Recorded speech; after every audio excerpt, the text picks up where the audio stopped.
자, 오늘 창세기 39장 살펴보도록 하겠고요. 39장의 내용은 여러분들이 다 익숙한 내용이시죠.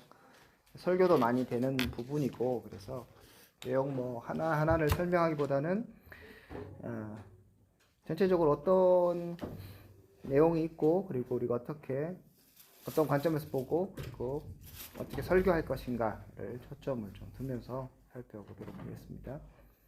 내용도 잘 아시니까 제가 읽지는 않겠고요. 일단 38장에서 우리가 유다와 다말의 이야기를 봤고, 그리고 이제 39장으로 이어지면서 요셉의 이야기를 다시 넘어오죠. 그런 걸 보면 이제 크게는 원래 37장부터 있었던 요셉의 이야기가 이어진다고 볼 수 있겠고, 또 좀 앞뒤를 살펴본다면 유다의 가정과 그 요셉의 가정이라고 하면 그렇지만 요셉 이것이 이제 비교된다고도 볼 수 있겠습니다. 38장에서 유다와 다말이 나오죠. 그리고 그들 간의 관계를 보면 오늘 39장에서는 요셉과 보디발 아내가 나오죠. 그렇죠? 그래서 이제 그 남녀 사이에 어떤 일이 벌어진가로 이 관점에서 보면 또 재밌어요. 그래서 아시는 것처럼 유다와 다말의 관계에서는 콩가루, 한 사람은 신실하지 못한 모습이었고, 유다죠. 그 언약 혹은 자기가 할 의무를 지키지 않은 사람으로 묘사되고 있고, 그다음에 다말이 오히려 이것들을 열심히 하려는 사람이었다면, 이제 반대로 요셉과 보디발의 아내는 요셉은 하나님 앞에 신실하려고 했고, 보디발의 아내는 이제 엉뚱한 짓을 하려고 했던 사람이죠. 다말도 그렇고 보디발의 아내도 둘 다 이방인이죠, 그죠? 그런 면에서도 닮아 있습니다. 그러니까 혹시 이제 만약에 설교를 한다면 그 두 거를 38장과 39장을 비교하면서도 설교를 한번 하는 것도 재미있는 포인트가 될 수 있을 겁니다. 비교는 좀 이렇게 갈 수도 있겠죠. 또 유다의 아들들은 여호와 보시기에 악하여서 죽임을 당했잖아요. 근데 오늘 39장에서의 요셉의 삶의 계속적인 중요한 모티브는 하나님이 함께 하시는 거잖아요. 그리고 형통. 그런 걸 보면 이제 유다의 가정하고 또 비교가 되죠. 그 아들들은 소위 말해서 형통하지 못했고 하나님 함께 하지 않는 자들이었다면 요셉은 또 하나님과 함께 하는 자였으니까 이런 면에서도 충분히 또 이야기를 할 수 있을 것 같습니다. 그래서 요셉과 유다의 가정의 대조를 잘 보여주고, 요셉은 성적 순결을 추구하고 있지만 유다는 그렇지 못하고, 다말도 쾌락을 추구하는 것까지는 아니지만 시아버지를 속이면서까지 자녀를 추구하고 있고, 반면에 요셉은 하나님 앞에서 신실한 삶을 살았고 하나님 앞에서 올바른 삶을 살기 위해서 노력한 사람. 그렇지만 이제 유다의 아들들은 여호와 앞에서 신실하지 못했고 결국 죽임을 당하는 이야기가 됩니다.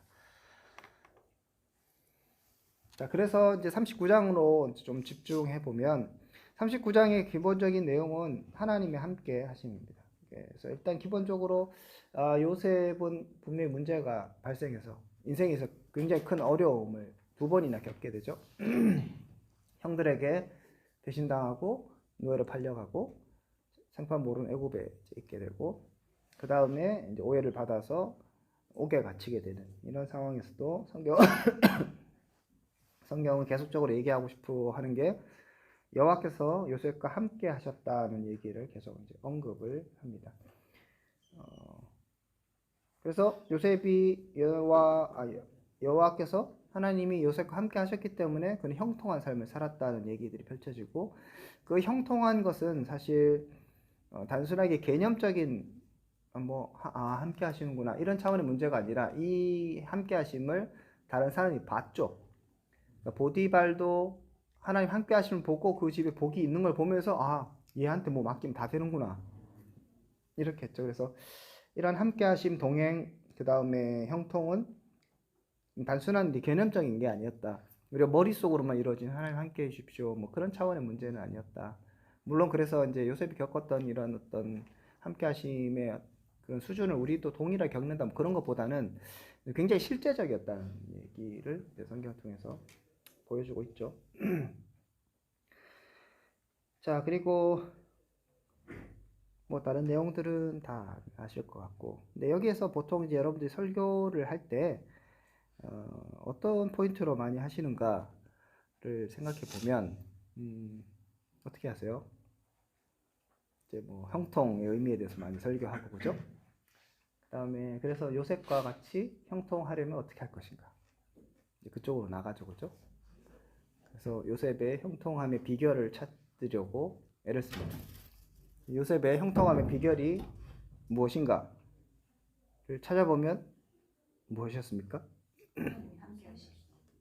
예, 하나님 함께 하셨어요. 하나님이 요셉과 함께 하신 이유는 무엇이죠?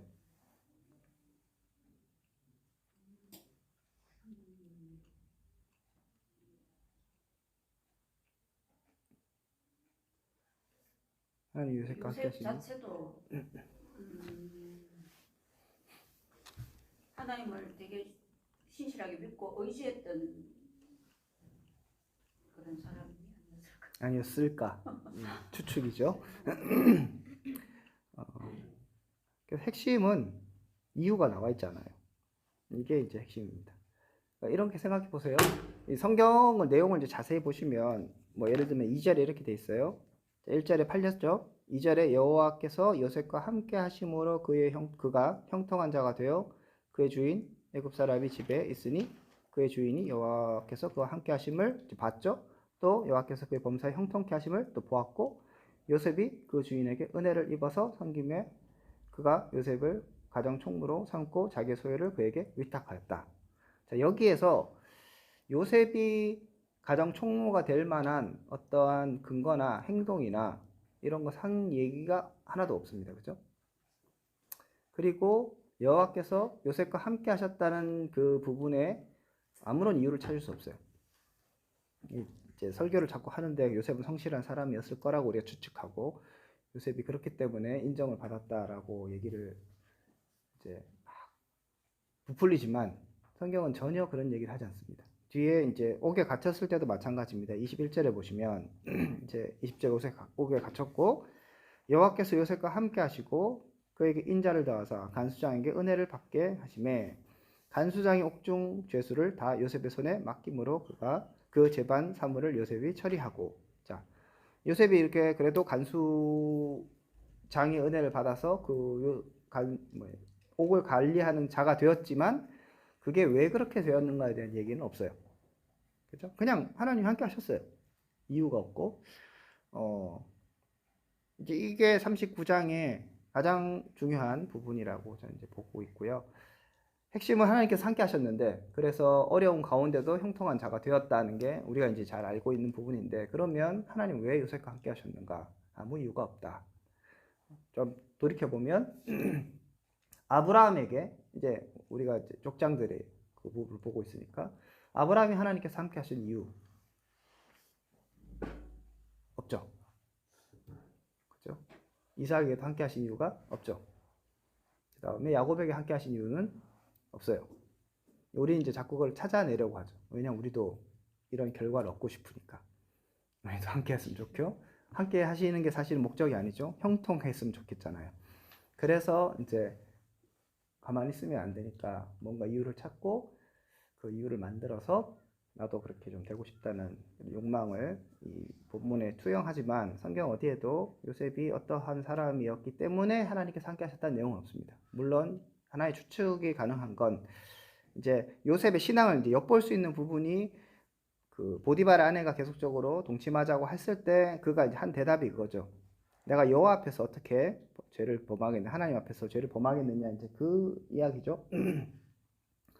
그래서 그 부분에 있어서 요셉이 뭐 신앙이 없다 이런 얘기는 전혀 아니고 분명히 하나님과 함께하는 그런 삶을 살려고 노력하고 애쓰고 하나님이 함께 하심에 대한 인식이 있었던 것은 분명합니다. 그런데 본문의 구조를 봤을 때 본문의 선후 관계를 기수라는 선후 관계를 보면 그 얘기는 중간에 있잖아요. 그러니까 앞에 내용에서 하나님이 함께 하셨다는 그 이유에 대한 내용은 언급이 없어요. 자, 그러면 하나님께서 함께 하셨다는 이유에 대해서 그나마 찾을 수 있는 건 그 앞에 요셉에게 꿈으로 보여주신 꿈이 이제 전부죠. 그럼 그 꿈을 왜 주셨는가 또 보면 이유가 없다. 그죠? 이유가 없이 그냥 꿈을 꿨어요. 근데 그 당시 꿈을 꿨을 때 그 당시에 요셉의 모습을 보면 그렇게 신실한 모습은 아닌 것으로 비춰집니다. 그죠? 형들 뭐 고자질하고 고자질은 아니죠. 뭐 하여튼 죄를 뭐 이렇게 얘기해주고 그 다음에 전혀 눈치가 없는 눈치 제로에 떠벌리고 다니는 철없는 청소년의 모습을 잘 보여준다고 볼 수 있는데 어쨌든 간에 그런 이제 요셉에게 하나님께서 함께 하시고 그 약속을 주셨다. 이제 이것이죠. 그래서 저는 여러분이 이 본문을 해석할 때 요셉이 이런 은혜를 받았는 어떤 이유를 찾기 이전에 그냥 하나님의 정권적인 은혜이다라고 얘기하고 그리고 그것이 앞에 아브라함이나 이삭이나 요셉, 그 야곱에게도 동일하게 이어졌다. 야곱에게 하나님께서 그 베델에서 약속하실 때에도 아무 이유가 없잖아요. 그냥 나타나셔서 나는 아브라함 하나님, 이삭이 하나님, 네 조상의 하나님이니까 네가 잘 해라. 약속하셨죠, 그죠?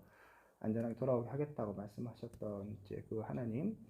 그 하나님이 이제 요셉을 이유는 모르겠는데 선택하셨어요. 그죠? 장자도 아니고 그리고 이 사람을 통해서 뭐 메시아가 나오는 것도 아니에요. 그런데 요셉을 선택하셨고 요셉에게 하나의 이제 예지몽으로 꿈을 이제 2번 줬으니까 하나님께로 온 거라고 우리가 충분히 추측할 수 있고 그런데 이거는 뭐 지금 요 상황하고는 전혀 다른 상황이에요. 그죠? 형제들과 부모들이 너에게 절할 것이다라는 뭐 네가 위치가 그렇게 높아질 것이라는 얘기지 그렇게 형통할 것이라는 얘기하고 또 연결은 되지 않아요. 그래서 어쨌든 간에 이런 거죠. 하나님이 요셉에게 뭔가 어렴풋한 뭔가를 보여주셨고 그리고 하나님은 그 약속을 지키기 위해서 이제 요셉이 어떠하든 상관없이 일하고 계시는 거죠. 그리고 이제 마지막에 형들이 찾아올 때 그런 일들이 이루어지게 되죠, 그죠? 그러면서 요셉이 이제 깨달은 게 나를 하나님께서 애굽 땅에 먼저 보내셨고 그래서 자기의 가족을 애굽에서 건사하게 하는 것이 하나님 나에게 보내신 목적이라는 것을 요셉이 깨닫고 그 일들을 하게 되잖아요. 하나님 그 일을 위해서 요셉을 이제 사용하셨다라고 보면 되겠습니다. 그래서 요셉의 신앙을 우리가 부정할 필요는 없어요. 야곱보다 훨씬 나은 사람인 것 같긴 해요. 순결을 지키려고 했고 뭐 그런 건 다 맞는데 그럼에도 불구하고 성경은 요셉이 어떠함 때문에 하나님께서 요셉과 함께 하셨다는 내용은 전혀 없다. 그런 것이고 그래서 이것이 이제 우리에게 어떻게 보면 뭔가를 해서 얻을 수 있는 은혜가 아니기 때문에 더 우리에게 기회가 주어지는 거죠. 나도 은혜를 받을 수 있다. 아무것도 안 해도 짱이다 이렇게 되는 거죠. 네, 이거 이제 요셉은 신실했고 성실했고 인정을 받았고 자꾸 이렇게 하기 시작하면 신실해야 되잖아요. 자꾸 성실해야 되잖아요. 그죠?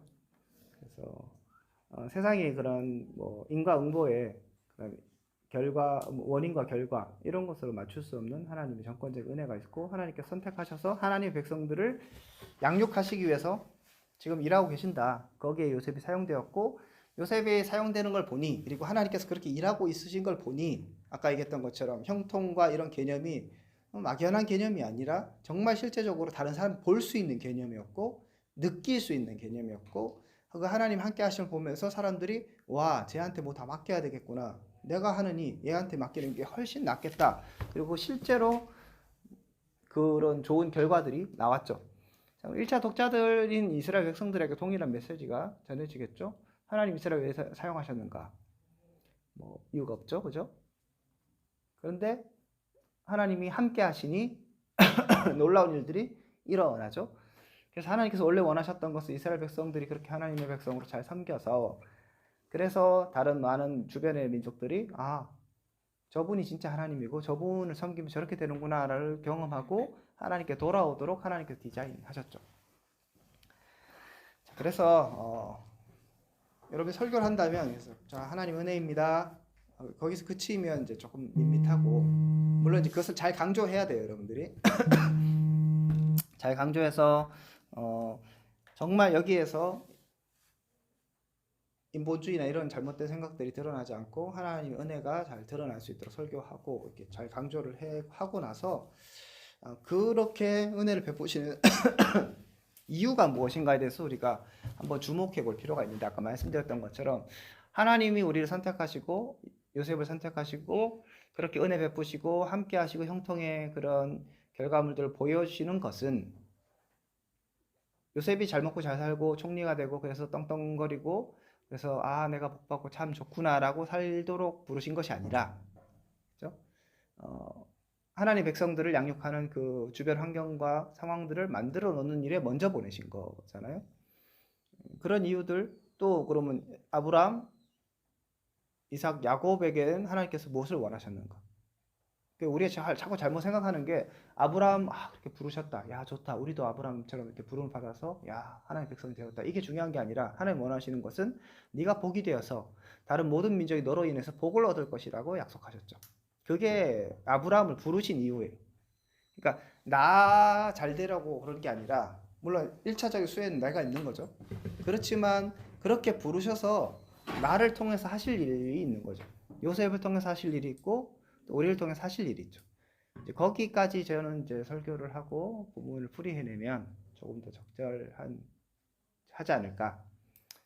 그래서 이제 결론적으로 그럼 설교의 방향은 그런 형통의 모습을 보면서 우리가 그 이유를 찾을 수 없고, 그 이유는 하나님의 주권적인 은혜일 뿐이고, 그런데 그 주권적 은혜는 그 개인에게 주시는 그런 단순한 세상의 복이 아니라 하나님의 나라를 위해서 사명을 맡기고자 하는 하나님의 또 계획이 있는 것이다. 그래서 하나님은 요셉을 그런 여러 가지 어려운 상황들을 통해서 훈련시키시고, 자꾸 요셉도 준비되어야 되는 거죠. 요셉이 완벽한 사람이 아니었어요. 그러니까 노예도 되었다가 억울한 일도 당해야 되고, 이런 여러 가지 과정을 거치면서 요셉도 성장해야 했고, 성장하면서 하나님의 일들을 할 수 있는 중요한 사람으로 자꾸 만들어 가시는 거죠. 그렇게 해서 하나님 원래 원하셨던 일들을 하게 하시는, 이것이 하나님이 요셉과 함께 하시는 이유라고 설교하는 것이 합당하다라고 말씀드릴 수 있겠습니다.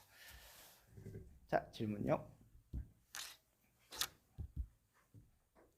설교할 때 포인트는 약간 형태에 맞춰서 보통 사람들이 잘 될 때만 하나님께서 나랑 함께 하시고 형통하다고 생각하는데, 이 본문에서는 그런 어려운 과목이 닥치고 그렇게 어려움을 당할 때도 성경은 여전히 요셉이 형통하다고 말한다. 왜냐하면 그때도 하나님께서 함께 하셨기 때문이다. 그래서 우리가 어려움을 당할 때만 하나님께서 우리가 잘 될 때만 하나님께서 나랑 함께 하시고 내가 형통하다고 고백하는 것이 아니라, 우리가 어려움 당할 때도 하나님께서 함께 하신다는 그 이유로 내가 형통하다고 고백할 수 있는 약간 성도가 되길 바란다, 이렇게 적용하는 것도 괜찮을까요? 네. 이제 그게 보통 이제 일반적으로 많이 하는 거니까 그 얘기는 이제 다 아시는 거니까 하지 않고, 강조점 말씀드린 거죠. 그런 얘기 너무 많이 들었으니까.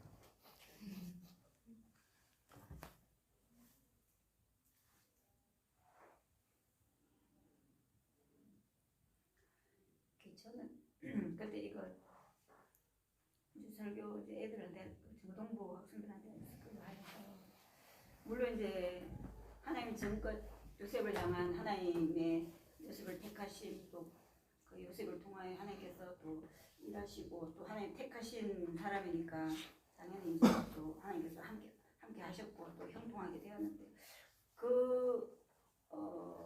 물론 그런데 이제 다 이제 하나님 택한 사람이니까 하나님께서 함께 계시니까 이렇게 하면은 뭐 이제 그게 다 이제 정답은 맞는데, 이제 애들한테 설교하면서 그때 저는 이제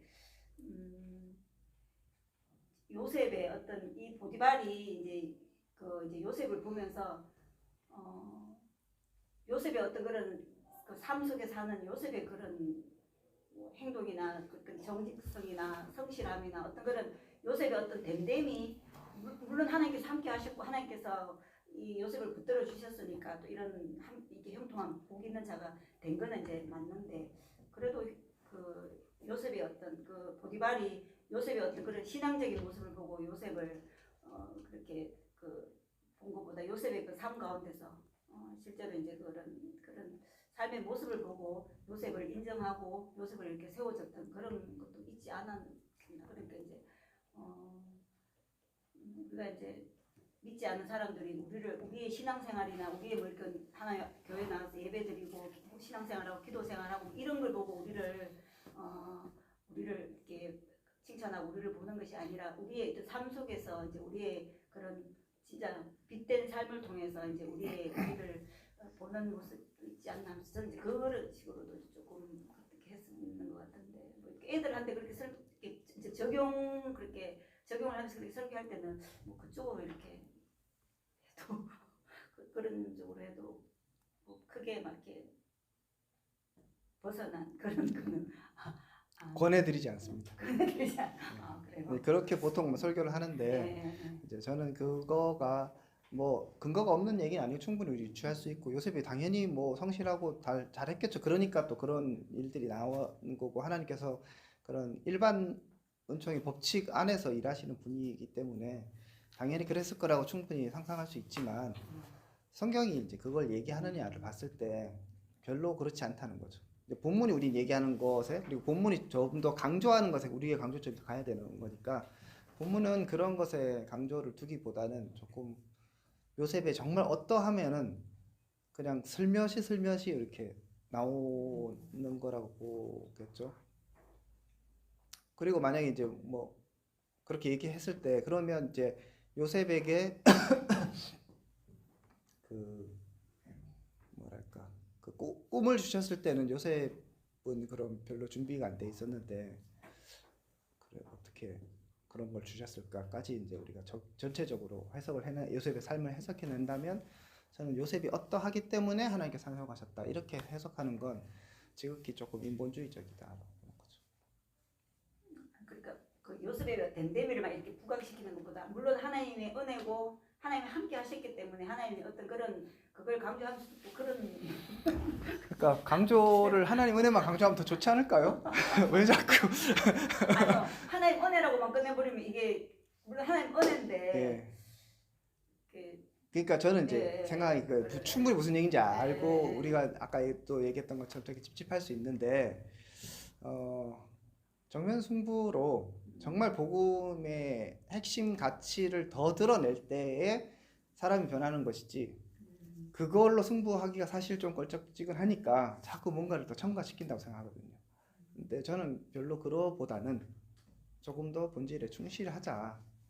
그러면 조금 더 사람들에게 좀 새롭게 들릴 수도 있고 제가 다시 말씀드리지만 아까 얘기했던 뭐 그런 요셉의 어떤 뭐 성실함 그다음에 뭐 분명히 본문에 나오는 거니까 보디발의 아내의 유혹에서 그렇게 순결을 지키려고 했던 노력들 그 자체를 부인하거나 부정하거나 뭐 절대 설교에서 얘기할 수 없다 이런 차원은 분명히 아니고 제가 이제 여러 가지 설계 부분이 있고 오늘 형통도 있고 이렇게 있는데 이제 잘 다뤄지지 않는 주제인 거죠. 정말 여기에서 하나님의 은혜가 더 드러나야 되는데 그런 것들은 잘 안 드러나고 요셉의 어떤 행동이나 됨됨이 자꾸 묻히게 되고 우리는 그걸 자꾸 얘기하고 싶은 이유는 아까 얘기했던 것처럼 왜 그럴까? 자꾸 우리의 욕망이 요셉과 같이 되고 싶은 거죠. 그 요셉과 같이 되고 싶은 거에는 옥에 들어가는 것은 전혀 들어가지 않고 노예로 들어가는 건 전혀 이제 해당되지 않는 거죠.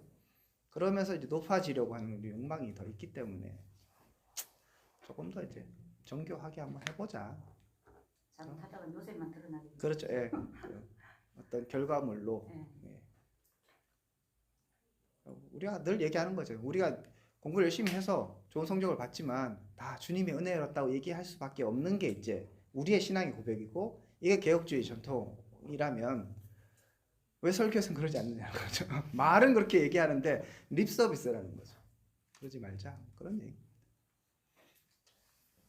믿는 아이들을 두고는 이런 얘기, 그러니까 본질 그대로 얘기할 수 있는데 믿지 않는 애들한테 은혜를 얘기하는 거다. 그러니까 그렇다고 해서 뭐 바꿀 수는 없지만 그렇다고 이 본문을 건너뛰는 것도 참 그런 것 같고 그 아이들한테는 이거를 어떤 식으로 그러니까 본질을 안 바꾼다고 했을 때 얘네들한테는 그러니까 믿지 않는 애들한테는 어떻게 이거를 적용시켜야 되는가? 얘네들한테는 어떤 관점으로 얘네들한테 그러니까 은혜를 설명하면 되잖아요. 우리는 이렇게 생각하는 거죠. 이런 이제 뭐 우리가 할 수 있다, 열심히 하자, 준비하자, 요셉처럼 되자 자꾸 얘기했을 때 착각은 뭐냐면 요셉처럼 할 수 있다고 생각하는 거죠. 근데 설교에서의 전 작업에서 이미 너는 할 수 없다라는 것들을 얘기하고 은혜가 주어져야만 말 그대로 가능성이 보인다는 거를 보여줘야 되겠죠. 아이들에게도 하나님 이렇게 좋은 분이야. 너희들이 어떠한 상관없이 정말 하나님의 자녀가 된다는 것은 하나님이 네가 어떠한 거 상관없이 함께 하시는 거야. 그리고 네가 잘못할 때 그렇게 함께 하셔서 도와주시고 인도하시는 분이야. 이게 내가 믿는 하나님이야. 너도 믿어보지 않으련? 너도 하나님이 함께 하시면 그렇게 돼. 하나님이 너와 함께 하시기를 기대해보지 않으련? 얼마나 아름다운 이야기입니다. 아 왜요? 나는 그게 가장 복음스러운 얘기라고 생각하는데 네가 열심히 해 그럼 하나님 기뻐하실 거야. 저는 그건 전혀 복음과 방대되는 거라고 생각해요. 어떻게 보면 저도 거기에 약간 절여진 느낌인데, 그러니까 주일학교가 대체로 애들한테 무언가를 액션을 요구하면서 니네 이거 하면은 믿음이다라고 이렇게 조금 그렇죠. 그런 교육들을 하잖아요. 그러니까 저도 그렇게 안 하려고 하는데 와 이걸 피해서 다른 식으로 복음을 전한다는 게 약간 막막한 것 같습니다. 그러니까 이 본문은 그런 걸 알겠는데 와 믿지 않는 애들한테 그대로 전한다는 거, 뭔가 너네가 이렇게 하면은 약간 지름길 같은 걸 뭔가 없는 길을 만들어서 이렇게 주지 않는 게 안 해봐서 그래요. 해보면 돼요. 그 목사님들도 그렇고 또 본의 아니게 이렇게 그 전사님들도 애들한테 목사님들도 마찬가지 목회적인 차원에서 성도들이 자꾸 이제 동기부여를 그렇죠. 하고 예. 뭐 자꾸 움직이게 하고 이게 뭐가 이제 교회가 이제 역동성 이렇게 이제 그런 걸 위해서 자꾸 이제 행동 같은 그런 순종 이런 걸 많이 강조하고 우리도 이제 주일학교 애들한테 말씀 전하면서 애들이 뭔가 말씀 통해서 뭐 행동이 변화되려거나 뭐가 좀 다르게 이제 그런 걸 자꾸 이제 하니까 이제 자꾸 이렇게 해야 된다 이제 좀 그런 적용해서 자꾸 이제 그렇게 되어지는 것 같아요. 그러니까 그거를 피하기 위해서는 본문을 풀이해줘야 돼요. 그러니까 본문을 해석해서 이거잖아요. 우리가 늘 결론은 그래 하나님 은혜다, 하나님 다 하셨다, 뭐 이런 얘기를 계속하면 한 주는 은혜가 되는데 나중에 되면 은혜가 안 되잖아요. 그래서 자꾸 단 걸 추가하거든요. 십자가, 복음 제일 좋은데 맨날 예수님만 얘기하라고 하는데 그것만 얘기했더니 지루해지는 거죠. 맨날 똑같은 얘기. 예. 전생 맨날 똑같은 그러니까 결론은 뭐냐면 본문은 늘 달라지잖아요. 그러니까 본문을 해석해주고 풀이해줘서 여기에서 하나님 은혜가 어떻게 작용해서 나타나는가를 자꾸 설명해줘. 제가 아까 설명했죠. 여기에서 하나님 형통하심 이런 것들이 전후 관계에 있어서 다른 게 나오지 않는다. 하나님 주권적 은혜다라는 것들을 제가 설명하면서 여러분에게 얘기를 하니까 여러분이 고개를 끄덕이잖아요. 자, 그냥 요셉 하나님 다 은혜입니다. 이렇게만 얘기하면 여러분들이 반박은 안 하지만 하나도 무슨 거에 대해서 와닿지 않아요. 설명해 주는 게 필요하죠. 그러니까 본문을 재해석해서 그 본문 앞으로 성도들을 다시 이끌어가게 해서 재인식시키는 게 중요한 거예요. 근데 본문의 얘기는 다 하나님 은혜고 하나님 주권이고 하나님 역사이고 하나님 중심이잖아요. 그러면 본문을 재인식하게 해줘야 되겠죠. 그 얘기는 말빨로 되는 게 아니라 본문이 해석함을 통해서 되는 것이다. 그걸 안 하면 이제 자꾸 예화 갖고 오는 거예요.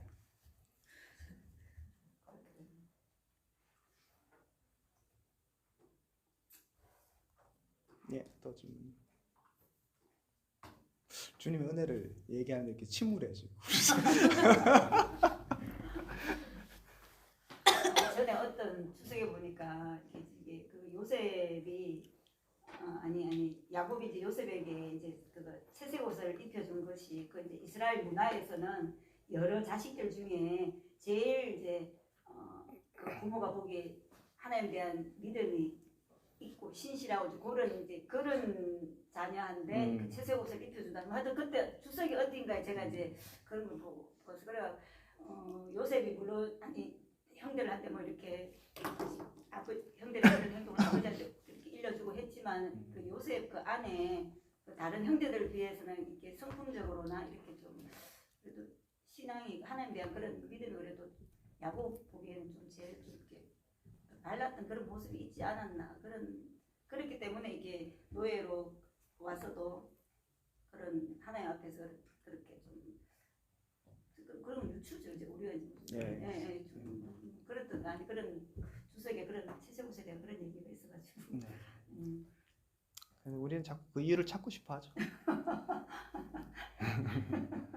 성경 분명히 나오잖아요. 요셉을 사랑한 이유는 말제 마지막 얻은 아들이라서 그냥 막내라서 기뻐했던 거지. 성경 그렇게 얘기하는데 자꾸 딴 얘기를 붙이는 건 본문이 강조하는 바를 따르지 않겠다는 아주 폐역한 생각입니다.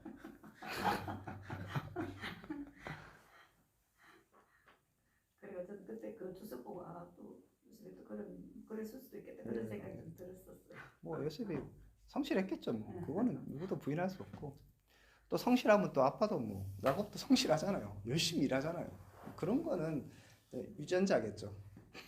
근데 이제 그거를 어떤 은혜의 조건이다라고 얘기했습니다.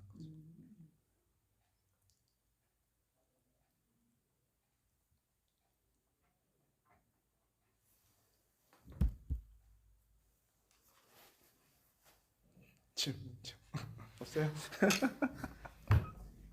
질문 없으면 알겠습니다. 뭐 얘기하세요. 진현 선생. 아니요, 네. 그러니까 저는 이걸 혼자 고민해야 될 것 같은데 만약에 이거 설교를 할 때 계속 풀이를 해줘야 된다고 얘기하셨잖아요. 근데 이거를 어떻게 좀 더 와닿게 재밌게 그 장면들을 이렇게 넣어서 설교를 할지 고민을 해봐야 될 것 같아요. 그게 아직 그런 풀이의 과정을 설교로 이야기하기에는 아직 쉽지 않은 부분이 능력이 뒷받침되지 않는. 네, 근데 좀 다른 이야기인데 형통이라고 나오고 이렇게 복을 이야기하잖아요. 근데 어떤 목사님들은 이제 구약의 복은 돈이나 그런 것들이었다. 예, 맞아. 그런 것들로 얘기하셨고 신약에서는 예수님으로 복을 설명하신다라고 하는데 구약에서 그거를 강조를 돈으로 그런 강조를 하는 것도 괜찮은지. 무슨 얘기일까요? 실제로 구약에서 예. 돈으로 하나님이 축복을 주셨는지 뭐라고요? 돈을 가지고 이렇게 하나님께서 축복의 상징으로 할까요? 네, 돈이 아니고 물질. 네. 물질. 자녀. 그다음에 뭐 지금 야곱도 부자가 됐고 아브라함도 부자고 이삭도 부자가 됐고 뭐 우물 파면 뭐 잘 다 되고 요셉도 그랬고 그거는 이제 구약이 이제 우리에게 더 실제적으로 다가오게 하기 위해서 쓰는 이제 방식들인데 그것을 신약은 이제 뭐 팔복이나 이런 것을 통해서 그 복에만 머무르지 말고 이제 영적인 복, 이제 원래의 복이 하나님 말씀하신 게 그거라고 보여주는 거죠. 제가 이제 얘기하고 싶은 건 이제 이 복이 함께하심 이런 것들이 단순한 게 아니라 다른 사람이 인식될 정도였기 때문에 나의 삶 가운데도 그 예를 들면 인식될 수 있는 그 복이 무엇인가 꼭 부자가 되고 이런 차원의 문제가 아니라 평안 이런 것들이 그냥 나만 평안하고 말고 이런 게 아니라 어려운 상황에서도 다른 사람이 봤을 때 안 믿는 사람이 봤을 때 저 사람 진짜 평안하구나 늘 뭐 싱글싱글 웃고 다니고 저 사람 참 성격이 좋구나 뭐 예를 들면 그런 식으로 자꾸 표현되고 드러나고 인식될 수 있을 만한 제가 하고 싶은 얘기는 우리가 하나님과 동행하고 함께 한다는 것을 너무 개념적으로만 생각하는 거죠. 머릿속으로만 있고 내 삶에 정말 드러나는가 이 드러나서 다른 사람이 인식하고 있고 야 저분 정말 신앙생활 잘하는 것 같아 이런 인식들이 되는가 아닌가의 문제에서 좀 고민해 볼 필요가 있지 않나 그럼 집에 가서 더 고민하시는 걸로. 네.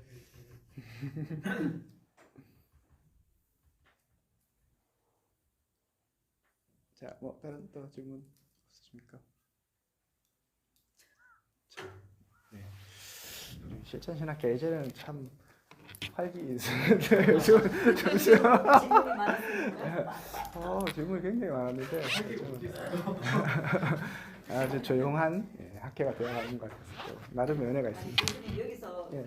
그 보디발이 요셉을 미안해요 끝내지만 아니 요셉을 이게 그 자리에서 바로 죽일 수도 있었는 예. 죽여도 그러면은 그냥 뭐 그걸 할 때 그냥 그거는 그것도 뭐 하나의 섭리라고 하면은 뭐 그거 다 요건 이제 상상의 영역인데 네. 아마 보디발이 좀 전후 관계를 알았을 것 같아요.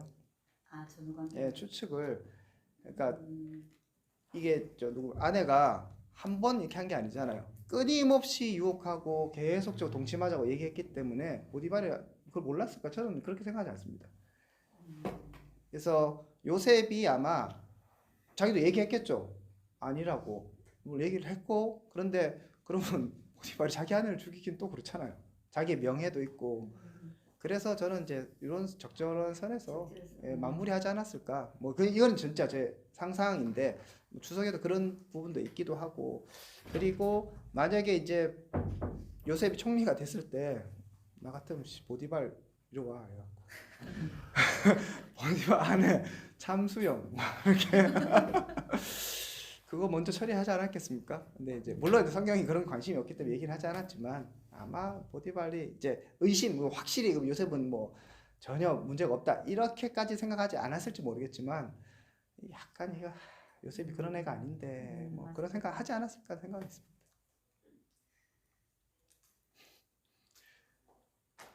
자, 그러면 갑자기 그걸로 자 다음 주 40장 살펴보도록 하겠습니다. 수고하셨습니다.